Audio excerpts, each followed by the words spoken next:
말씀은 출애굽기 6장 2절에서 9절 말씀입니다. 출애굽기 6장 2절에서 9절 말씀.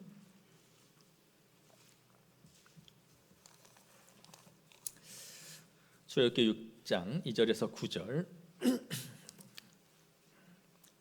교독하도록 하겠습니다. 제가 먼저 읽겠습니다. 하나님이 모세에게 말씀하여 이르시되 나는 여호와이니라.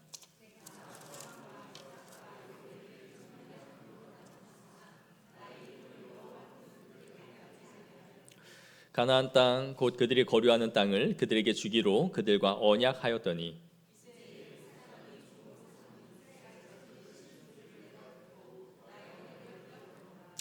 그러므로 이스라엘 자손에게 말하기를 나는 여호와라. 내가 애굽 사람의 무거운 짐 밑에서 너희를 빼내며 그들의 노역에서 너희를 건지며 편팔과 여러 큰 심판들로서 너희를 속량하여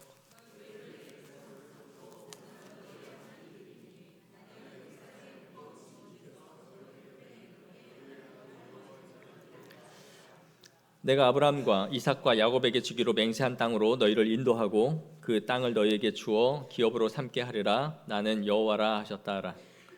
모세가 이와 같이 이스라엘 자손에게 그들의 마음이 상함과 가혹한 노역으로 말미암아 모세의 말을 듣지 아니하였더라. 아멘. 이제 우리가 한 달여 만에 다시 출애굽기 강해로 돌아왔습니다. 앞에 내용을 잠시 말씀드리면 모세는 하나님의 명령에 따라서 이제 바로에 나아갔고 하나님 앞에 절기를 지킬 수 있도록 우리를 보내달라라고 요청을 했죠. 그러나 바로는 하나님이 대체 누구이기에 내가 그 말을 듣고 너희를 보내야 되겠느냐라며 이런 지하에 거절해 버렸습니다. 그냥 거절만 한 것이 아니라 새로운 조치를 취하죠. 이제 너희가 벽돌을 굽고 만들 수 있는 짚을 주지 않을 것이나 너희는 하루에 정해진 할당량을 변함없이 그대로 만들어내라 라는 것이었습니다. 오히려 너희가 게으르기 때문에 이러한 말을 나에게 요청하고 있다라고 말한 것이죠. 그리고 감독관들은 그 수를 채우지 못하면 이스라엘의 기록원들을 사정없이 채찍질하여 때렸습니다. 이 고통이 극에 달하자 이 기록원들이 바로에게 찾아가서 호소를 하죠. 왜 우리에게 이러한 조치를 내린 거냐. 그러자 바로가 이게 다 모세와 아론 때문이다 라고 말합니다. 자신들이 이러한 일이 벌어진 것이 모세 아론 때문이라는 것을 알게 되자 이 모든 원흉을 이제 모세에게 돌리게 됐던 것이죠.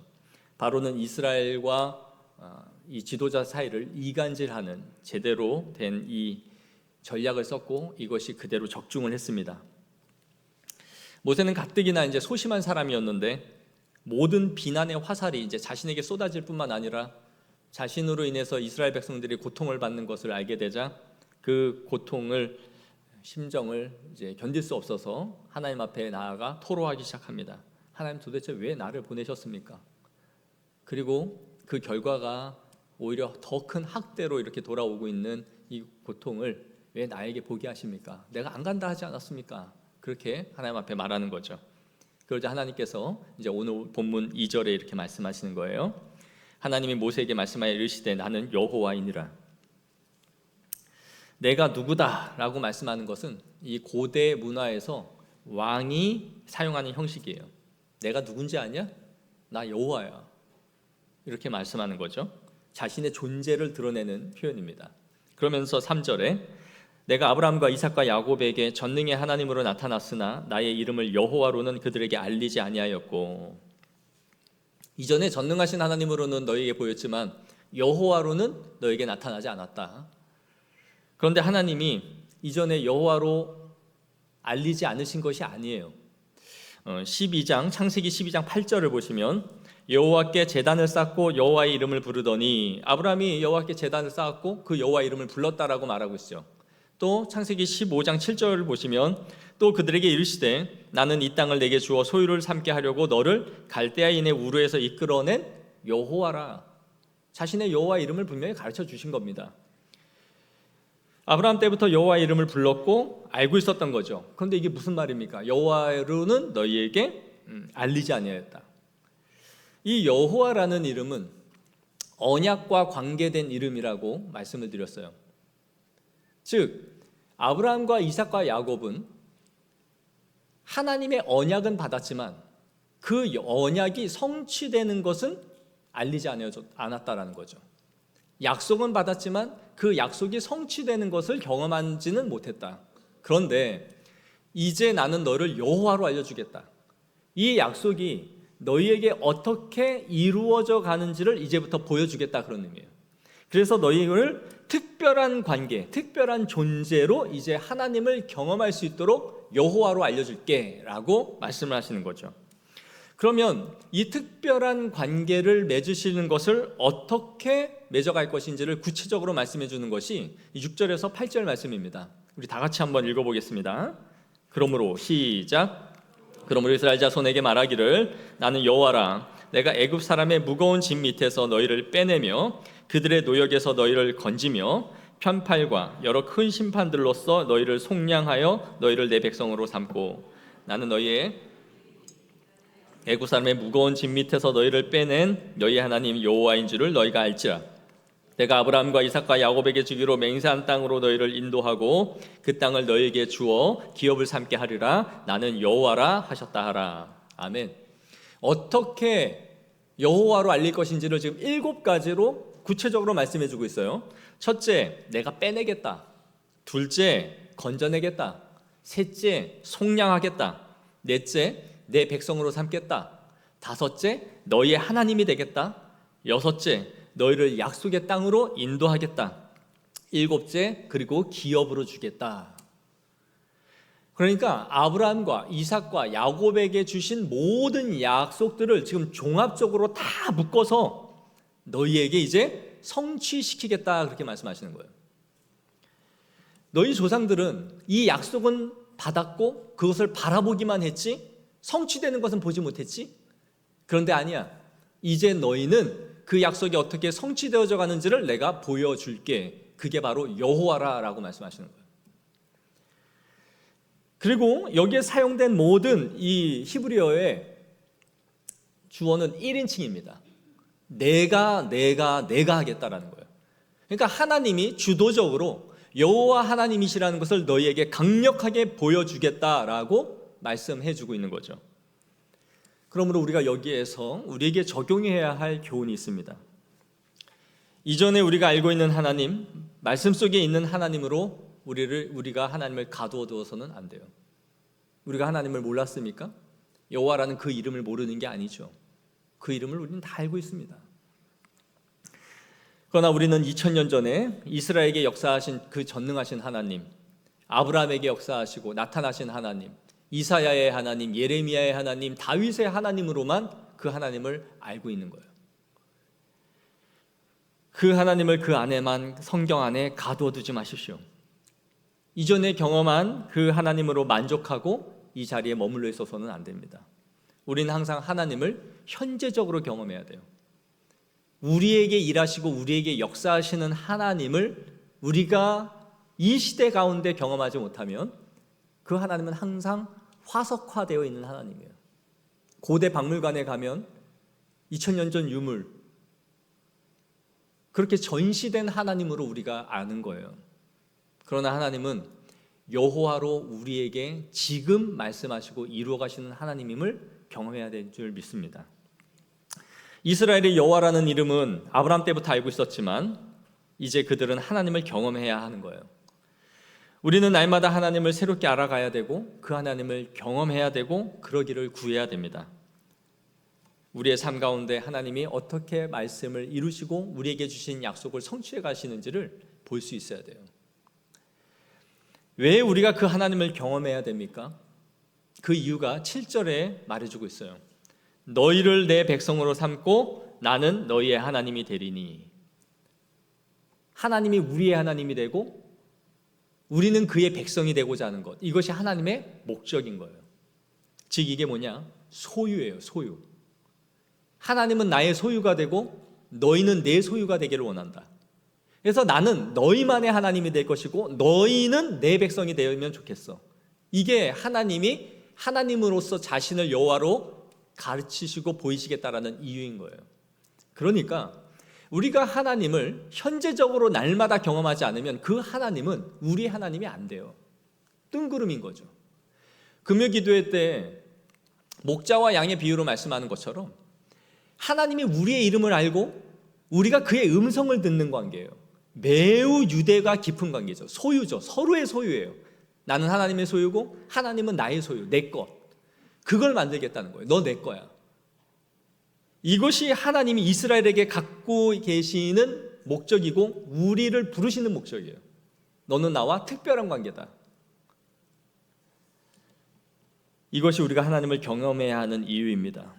그분의 존재를 우리에게 알리시고 보여주셔야 하나님은 우리의 하나님이라는 걸 알게 돼요. 그리고 그걸 경험하면 경험할수록 내가 하나님의 것이구나. 하나님의 소유를 벗어날 수 없구나. 그것을 깨달아야 되는 줄 믿습니다. 이렇게 하나님이 강력하게 말씀하고 있어요. 내가 누구냐? 나 하나님이다. 그걸 2절에도 말씀하시고 6절에도 반복해서 말씀하세요. 그러면서 5절 끝에 나의 언약을 기억하노라. 내가 했던 언약을 기억한다라는 것이죠.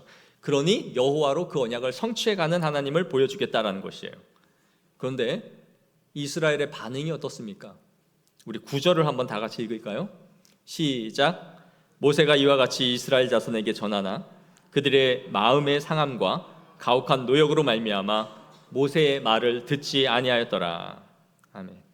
하나님의 이 말씀이 그들의 마음에 전혀 담기지 않았던 거예요.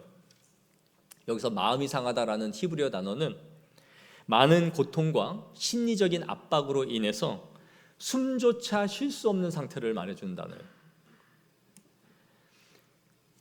마음의 병이 든 거죠. 그래서 숨조차 쉬기 힘들 만큼 고통 가운데 있는 상태를 지금 말해주고 있어요. 우리도 살다 보면 하나님의 말씀이 들리지 않을 때가 있습니다. 내 영혼에 추운 겨울이 찾아올 때가 있어요. 꽁꽁 얼어붙어서 내 마음을 스스로 움츠리고 막고 있는 거죠. 이스라엘이 현재 이렇게 마음에 병이 든 상태가 된 겁니다. 그들은 모세에게 가득한 원망이 지금 있는 상태예요. 우리가 신앙생활을 하면서 우리도 이런 마음이 들 때가 있죠. 때로는 그 원망이나 상처가 목회자에게 또 내 주변에 함께 신앙생활하고 있는 지체인 누군가가 대상이 되기도 하고 가족의 불화와 싸움, 다툼으로 인해서 또 삶의 곤고함으로 인해서 염려와 근심이 우리를 짓눌러 버릴 때가 있어요. 숨조차 쉴 수 없을 만큼. 그럴 때 제 아무리 은혜가 쏟아져 내려도 말씀이 담기지가 않아요. 우리가 숨조차 쉴 수 없다. 고통 가운데서는 제 아무리 은혜가 내려도 말씀이 스며지지가 않는 거예요. 두 번째는 우리가 은혜를 받지 못하는 두 번째는 바로 가혹한 육체적인 노동입니다. 이스라엘의 이 가혹한 노동이 이 말씀을 듣지 못하게 하고 있는 거예요. 일주일에 고된 우리의 삶이 몸과 마음 모두를 지치게 만드는 겁니다. 그래서 주말이 되면 푹 쉬고 싶다는 욕구, 그리고 내가 하고 싶은 것을 누리고 싶다라는 강력한 욕구를 불러일으키는 거죠. 힘든 회사 일과 육아로 지쳐가고 하루하루 숨가쁘게 버티며 걸어왔는데 이 주말에까지 예배 자리에 나온다라는 것, 그리고 은혜를 누려야 한다라는 마음의 공간을 우리에게 만들어 주지를 않는 거예요. 은혜가 없는 게 아닙니다. 은혜를 받는다고 하지만 이 육체적인 지침이 너무 심해서 영적인 탈진 상태를 가져오는 거예요. 그 마른 땅이 쩍쩍 갈라져 있을 때 거기에다가 물 한두 바가지 부어서는 해갈이 되지가 않죠. 소나기가 이슬로 내려서는 땅이 적셔지지가 않죠. 장대비가 쏟아져야 결국 그곳에 물이 스밀 수 있는 것처럼 그렇게 한두 바가지의 은혜로는 채워지지 않는 거예요. 그래서 예배 자리는 앉아 있지만 기도는 한다고 하고 있지만 영적인 그 무뎌짐이 심해진 상태가 돼서 회복이 되지 않는 거예요. 여러분, 겨울에 미니스커트를 입으면 다이어트 효과가 있다라는 연구가 있어요. 살찐 분들 미니스커트를 하나씩 입어보세요. 그 이유가 뭐냐? 몸에 열 손실이 빠져나가기 때문에 그 열량을 채워주기 위해서 몸의 칼로리 소모가 훨씬 많아진다라는 거예요. 무통 벗고 뛰어야 되겠죠? 그러니까 몸에 열 손실이 자꾸 생기니까 그걸 채우기 위해 보통 사람들보다도 열 손실을 더 많이 하게 될 수밖에 없다라는 거죠. 이처럼 우리가 너무 많은 에너지를 일상의 삶에 다 빼앗기면 영적인 공급을 받고자 하는 욕구보다 육체적인 쉼을 누리고자 하는 욕구가 훨씬 커지는 거예요. 그래서 나의 에너지를 그쪽 방향으로 다 쓰게 되는 거죠. 이것은 자연스러운 겁니다. 우리를 하나님께서 영과 육으로 만드셨고 이것을 긴밀하게 연결되도록 하셨기 때문에 한쪽에서 이 에너지를 다 뺏어가 버리면 한쪽이 비게 되어 있는 거예요. 그리고 그쪽을 자꾸 충족시키려고 하는 거죠. 그래서 우리의 삶이 세상을 향해 너무나 많은 과도한 에너지를 쓰면 하나님 앞에 나아갈 힘을 얻지 못하는 거예요. 그러니 여러분, 오늘 일과 다 마치고 성경 봐야지, 다 마치고 기도해야지, 안 돼요. 잘. 왜요? 하루의 모든 시간 속에 내 에너지를 다 쏟았기 때문에 거기에 집중할 만한 에너지가 남지 않는 거죠. 우리가 일주일의 삶이 그러하면 예배에 집중하지 못하는 것이 그래서 벌어지는 거예요. 여러분, 만약에 누군가가 1,000만 원을 주겠대요. 그런데 10년 기다리면 1억을 주겠대요. 여러분, 뭘 선택하시겠습니까? 한번 손 한번 들어보죠. 난 당장 내일 1,000만 원 받겠다. 손. 아니다. 나는 10년 기다리고 1억 받겠다. 손. 이 손을 안 드시는 분들은 개기는 거죠. 목사랑 오늘 한판 붙어보자. 사람마다 선택하는 기준은 다를 거예요. 이 1,000만 원을 당장 받겠다는 사람들은 내가 지금 먹고 살기도 힘들고 당장 10년 후에 무슨 일이 벌어질지 모르는데 당장 내일 받는 1,000만 원이 좋지, 그렇게 생각하겠죠. 그러나 난 10년 기다려서 1억 받겠다는 사람은 그 1,000만 원 뭐 지금 당장 있어도 되고 없어도 되는데 10년 묻어놨다가 1억 받지 뭐 10배인데, 그렇게 생각하는 거죠. 우리가 하나님의 말씀에 대한 약속은 미래에 대한 소망이자 다가올 하나님의 나라에 대한 기대예요. 그래서 믿음은 바라는 것들의 실상이고 보지 못하는 것들의 증거예요. 다시 말해서 우리가 현실에 대한 무게가 너무 커지면 미래에 대한 소망을 갉아먹어요. 난 당장 1,000만 원 받는 게 좋아. 10년 후에 어떻게 될 줄 알고, 내가 죽을지 그 사람이 어떻게 될지, 난 당장 내 손에 잡히는 1,000만 원을 좋아. 이렇게 되는 거죠. 그러니까 미래에 대한 소망을 갉아먹어서라도 현재를 끌어당기기 위해서 다 쓰고 싶은 거죠. 당장 내 삶이 나아지는 것이 좋다라고 생각하는 거예요. 지금 이스라엘 상태가 그런 거예요. 하나님의 약속을 성취할 거야, 너희 조상들에게 약속한 땅을 줄 거야, 기업으로 얻게 될 거야, 그걸 보여줄 거야. 다 미래에 대한 거거든요. 그런데 이스라엘 백성들은 됐고 당장 볏짚부터 내놔. 나는 벽돌 만드느라 지금 죽겠거든. 내 노역 때문에 나는 피곤해 죽겠거든. 이 짐부터 덜어주면 좋겠어. 미래에 뭐를 주건 약속을 주건 그게 귀에 전혀 들어오지 않는 거예요. 이런 상태에 지금 이스라엘이 처해 있는 거죠. 우리도 현실의 무게에 눌려버리면 하나님의 나라에 대한 기대와 소망이 다 갈가 없어지고 내 문제만, 내 발등의 문제만 좀 해결되면 숨 좀 쉬겠다, 이렇게 돼버리는 거예요. 지금 이스라엘이 이런 상태가 됐기 때문에 하나님의 약속을 7가지로 하나님이 내가 하시겠다라고 해도 감흥이 없어요. 말씀이 들어오지 않는 상태가 되는 거죠.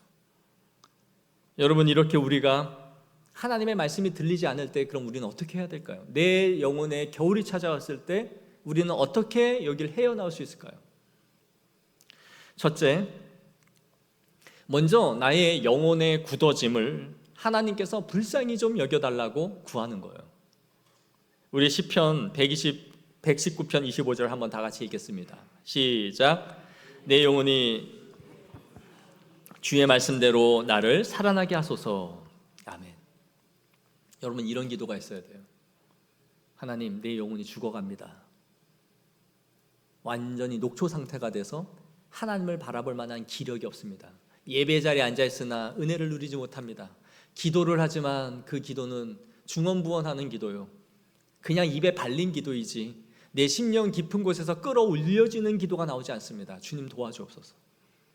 이 기도를 하나님이 들으신단 말이에요. 오늘 본문 5절에도 이스라엘 백성들이 이 문제 안으로 하나님이 개입하시는 시발점이 있어요. 그게 뭐였습니까? 이 5절에 이제 애굽 사람이 종으로 삼은 이스라엘 자손의 신음소리를 내가 듣고 나의 언약을 기억하노라. 신음소리를 들었다는 거죠. 우리 앞에서 2장 24절에도 이렇게 말씀하시죠.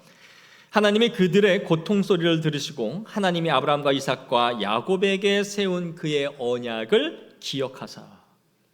이스라엘의 간구와 신음과 고통과 울부짖음을 하나님이 들으시고 언약을 기억하셨다라는 거예요. 그러나 이스라엘은 항상 자신의 이 고통, 육체적인 삶의 노역, 어려움을 하나님 앞에 부르짖죠. 그러나 그리스도인들은 그걸로만 만족할 수 있는 존재가 아닙니다. 그리스도인들은 항상 영적인 주림과 배고픔을 갖고 있어야 돼요. 우리의 육체의 어려움도 돌보시는 하나님께서 우리의 영혼의 가람을 어떻게 돌보지 않으시겠습니까? 그러므로 내가 은혜를 받지 못하고 있다면 하나님 앞에 정말 간절히 이걸 구해야 돼요. 하나님, 내 눈에 눈물이 말랐습니다. 성경을 보지만 이거는 문자일 뿐이지 주의 말씀으로 나에게 외치는 울림이 없습니다. 주님 도와주옵소서. 이 가란 마음의 은혜가 필요합니다라고 하나님 앞에 울부짖어야 돼요. 그 기도를 하시기 바랍니다. 두 번째, 이렇게 영혼이 쪼그라들고 얼어붙어 버리면 우리의 보폭을 줄여야 됩니다. 자, 보폭을 줄여야 된다라는 것이지 걷지 말고 쉬라는 말이 아니에요. 예배 은혜를 누리지 못하면 한 주 쉬세요. 한 주를 쉬라는 게 아니에요. 달릴 수 없으면 걸어야 되고, 걸을 수 없다면 기어야 되고, 더 어렵다면 지팡이를 짚고서라도 걸어야 돼요. 한 다리를 질질 끌면서라도 걸어가야 하는 거예요. 말씀을 주보에 있는 대로 4장을 읽을 힘이 없다면 한두 장이라도 읽어야 됩니다. 4장 못 읽는다면 그냥 오늘 날려 포기해. 아니에요. 한두 장이라도 읽어야 돼요. 그조차도 읽어나갈 힘이 없다면 한 절을 읽고 묵상을 해야 돼요. 한 단어 하나, 한 어절 하나를 깊이 씹으세요. 그리고 그 말씀이 내 안에 새겨질 때까지 계속 그 말씀을 되뇌이세요. 그리고 그걸 내 것으로 삼기 위해 힘써야 됩니다. 우리가 아는 것을 작은 보폭으로라도 조금이라도 걸어가려고 힘써야 돼요. 주저앉으면 안 돼요. 우리가 여러분 밥을 먹을 수 없다면 그냥 굶습니까? 아니죠. 밥을 죽을 써서라도 먹고 갈아서라도 먹고 마셔서라도 먹어요. 그 음식을 먹을 수 없다면 영양제라도 투여를 하죠, 병원에서. 왜요? 안 맞으면 죽으니까. 신방을 여러 군데 다니지만 이분의 임종이 가까우는구나 하는 때가 있어요. 언제예요? 전 의사는 아니지만 곡기를 끊으면은 가는 거예요. 그걸 끊으면은 연명이 안 돼요. 우리가 마찬가지예요. 하나님의 음식을 먹을 수 없다고 주저앉으면 모든 근력의 힘을 잃게 돼요. 영적인 근력을 잃어버린다고요. 우리 누구라도 여러분 다리에 깁스 하나를 감고 2주만 있어 보십시오. 그 다리에 근손실이 나죠.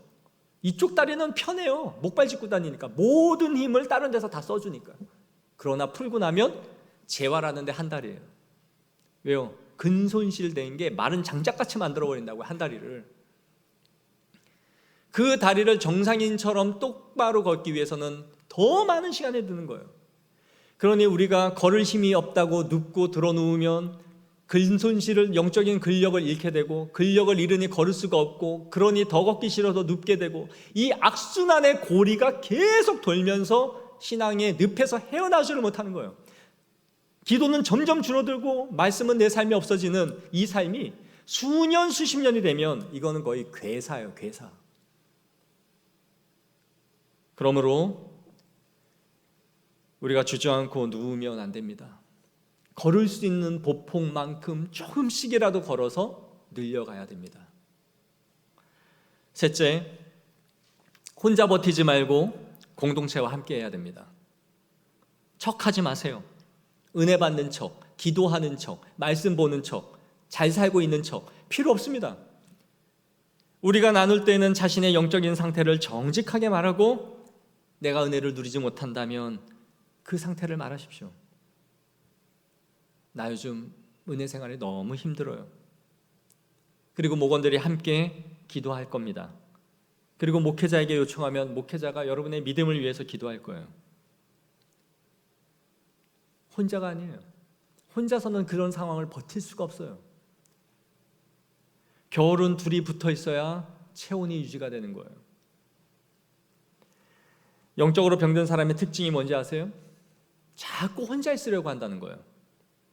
예배도 안 오고 교제도 안 하고 계속 혼자 고립의 자리로 들어가요. 그리고 또 하나의 특징은 물으면 모른대요. 이거 좋아? 몰라. 말씀 어때? 몰라. 이거 갈래? 몰라. 왜 모르는지 알아요? 아무것도 하기 싫다는 거거든요. 아무것도. 그냥 나 만사가 귀찮아. 나 그냥 냅둬. 몰라. 이게 그냥 일상이 되는 거예요. 그러나 공동체는 이럴 때 필요한 겁니다. 끌어줘야 돼요. 우리의 영적인 리듬은 다르고 우리의 상황은 같지 않아요.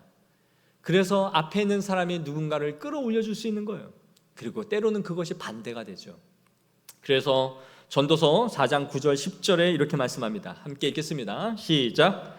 두 사람이 한 사람보다 나음은 그들의 수고함으로 좋은 상을 얻을 것임이라. 혹시 그들이 넘어지면 하나가 그 동물을 붙들어 일으키려니와 홀로 있어 넘어지고 붙들어 일으킬 자가 없는 자에게는 화가 있으리라. 아멘. 공동체를 통해 힘을 얻고 열매를 맺어 이끌어 가신다라는 거예요. 그리고 은혜를 받는 사람끼리 모여야 됩니다. 은혜 못 받는다고 같이 은혜 못 받는 동지를 찾으면 안 돼요. 집사님 은혜 못 받았어? 나도 못 받았는데 둘이 이제 죽이 맞아. 그럼 우리 쉴까? 그럼 그냥 골로 가는 거예요. 둘 다 소경이 소경을 이끌고 같이 죽겠다라고 가는 거예요. 그래서 여러분 은혜를 못 받을 땐 은혜 받는 사람 옆에라도 붙어 있어야 돼요. 그래야 건강한 사람이 나한테 뭐라도 떠먹여주죠. 네? 은혜 받는 사람 옆에 붙어서 함께 가야 됩니다. 마지막으로, 그래도 목사님 은혜를 못 받으면 어떻게 합니까? 이 겨울이 쉽게 해동이 안 되면 어떡합니까? 그래도 어떻게든 붙어 있으십시오. 악착같이 붙어 있는 겁니다. 하나님 은혜 안 주시면 나 확 죽어버릴 겁니다. 이 자세로 버티는 거예요. 우리는 여러분 효율과 능률 정말 참 좋아합니다. AI 시대는 바로 이 효율과 능률을 추구하는 이 시대의 결과물이라 할 수 있어요. 정말 이 시대에 지금 AI 혁명이 일어나고 있죠. 우리가 어떤 사업군에 어떤 곳에서 일하느냐에 따라서 조금씩 차이는 있겠지만, 제가 아는 프로그래머와 이야기를 해보면 이제 5명 쓸 거를 2명, 3명으로 소화를 하고 있대요. AI가 그걸 가속화시켜 준 거죠. 사람이 할 일을 다 해주고 있다는 거예요. 그러니 효율과 능률이 굉장히 올라가는 거죠. 그러나 일자리를 잃어가고 있는 실태에 있는 겁니다. 그러다 보니 우리가 효율과 능률을 원하죠. 그런데 문제는 우리가 은혜를 받는 방식에서도 이 효율과 능률을 따지기 시작한다면 어떻게 될까요? 만약에 교회에 포스터가 붙었는데 이런 포스터가 붙었습니다. 5분 만에 하루 은혜 왕창 받기. 성화 속성 단축법. 이런 책이 나온다 하면 어떨까요? 2달 안에 목사만큼 믿음 키우기. 이런 포스터나 이런 책이 만약 쏟아진다면 이건 정말 이제 심각한 상태로 간 거죠. 효율과 능률로 믿음도 만들어 보겠다라는 인간의 발상이 시작된 겁니다. 효율과 능률을 원하는 이 시대에 익숙해져 가고 있는 우리가 이렇게 빨리빨리 무언가를 받겠다, 내가 원하는 것을 얻겠다라는 이 심리가 이제 신앙생활 안에도 들어오고 있는 것 같아요. 그러다 보니 성도들이 기도는 점점 짧아지고 말씀을 진드간이 앉아서 읽는 습관들이 없어져 가는 거죠. 빨리빨리 내가 원하는 만큼의 답을 AI처럼 주기를 원하는 거예요. AI는 키보드질만 하면, 키보드 워리어만 하면 언제든 답을 쏟아내주니까. 그러나 기도는 얼마나 지루한 일입니까? 불러도 하나님은 그렇게 우리에게 빠른 답을 주지 아니하시고, 말씀을 읽고 기도를 한다고 하여 무슨 일들이 방법을 딱딱딱딱 우리에게 주지 않죠. 그런데 세상은 점점 이렇게 변해가고 빠르고 효율과 능률을 원하는 이 시대 속에서 하나님은 정말 비능률적이고 비효율적이고 우리에게 말씀하시는 숨어 계시는 하나님이라는 이러한 성경의 관점은 우리를 은혜에서 점점 멀어지게 만드는 거예요. 그래서 하나님 앞에 기도하는 시간이 점점 짧아질 뿐만 아니라 하나님과 씨름하며 그 안에 야복강가야에서 야곱이 하나님을 붙들었던 이러한 믿음의 씨름이 점점 없어지는 시대를 우리가 맞이하게 될 거라는 두려운 생각이 드는 것이죠.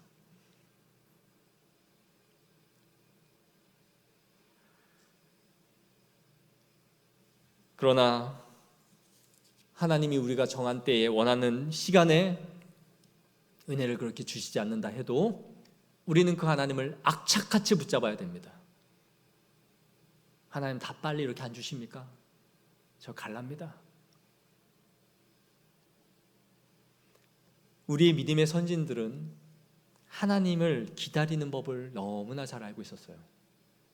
기다려서 하나님을 만나야 된다는 것을 너무나 잘 알고 있었다고요.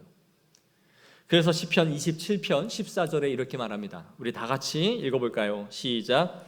너는 여호와를 기다릴지어다. 강하고 담대하며 여호와를 기다릴지어다. 아멘. 예레미야가 3장 25절 시작. 기다리는 자들에게나 구하는 영혼들에게 여호와는 선하시도다. 사람이 여호와의 구원을 바라고 잠잠히 기다림이 좋도다. 아멘. 믿음의 선진들은 이렇게 잠잠히 하나님을 기다렸던 거예요.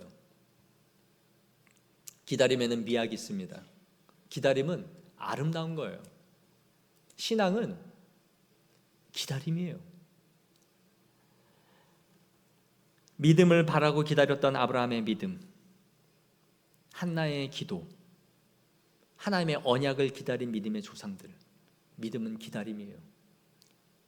그러나 그 기다림 안에는 아름다움이 있습니다. 여러분, 생떼주베리의 어린 왕자 다들 읽어보셨죠?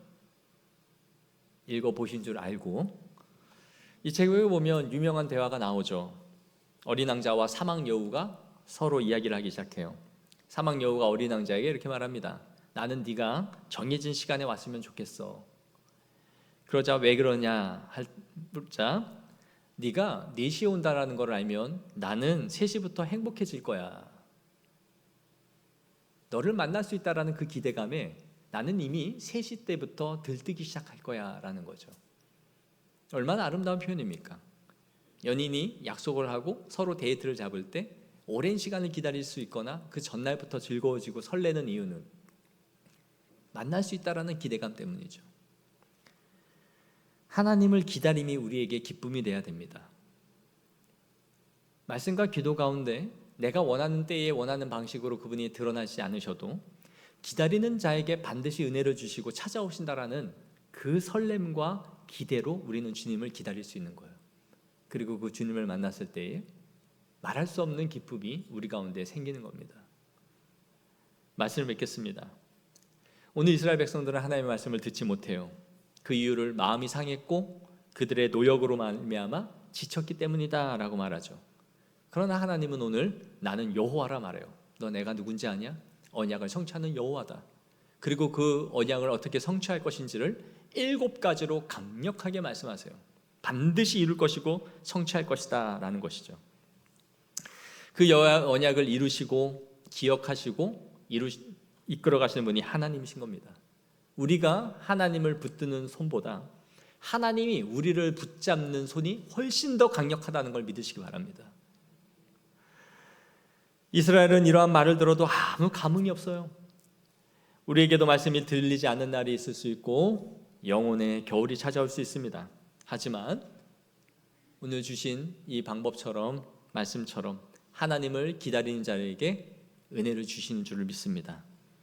반드시 그 기다림을 하나님은 갚아주십니다. 그리고 그 기다림의 시간은 아름다운 거예요. 미학이 있습니다. 그러므로 은혜를 누리지 못한다고 이 자리를 이탈하는 성도들이 아니라 그분께 꼭 붙어 있으십시오.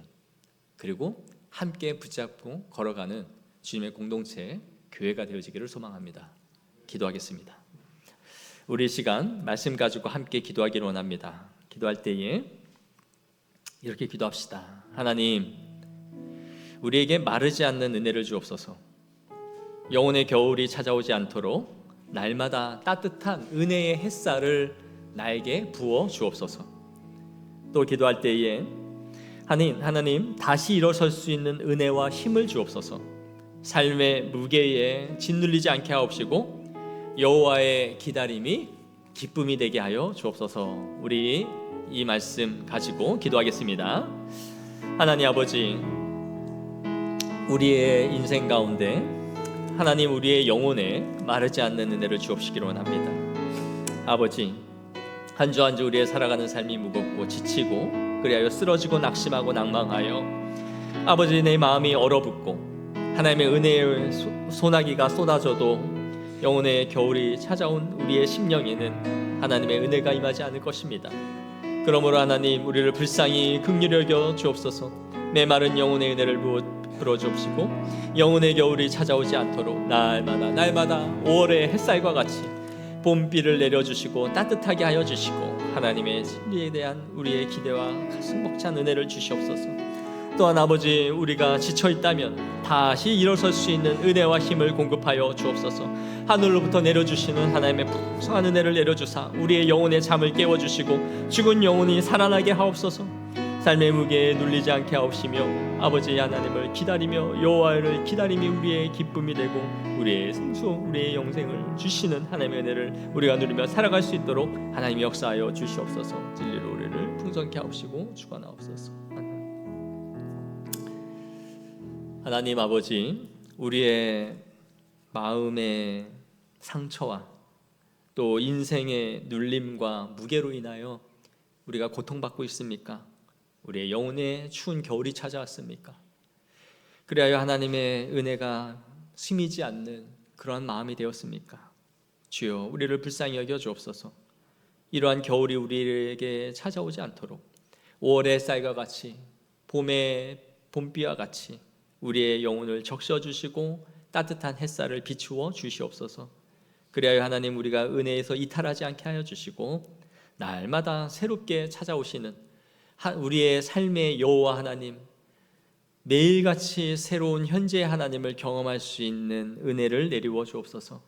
일어설 수 있는 힘과 용기와 은혜를 베풀어 주셔서 하나님 힘들다 하여 주저앉지 않게 하옵시고 우리의 믿음의 근력을 잃지 않도록 하나님 붙잡아 주시며 여호와를 기다리며 바라보며 주님을 기다리는 그 기도와 말씀 가운데 기쁨을 누리게 하옵소서. 감사드리며 거룩하신 예수 그리스도 이름으로 기도하옵나이다. 아멘.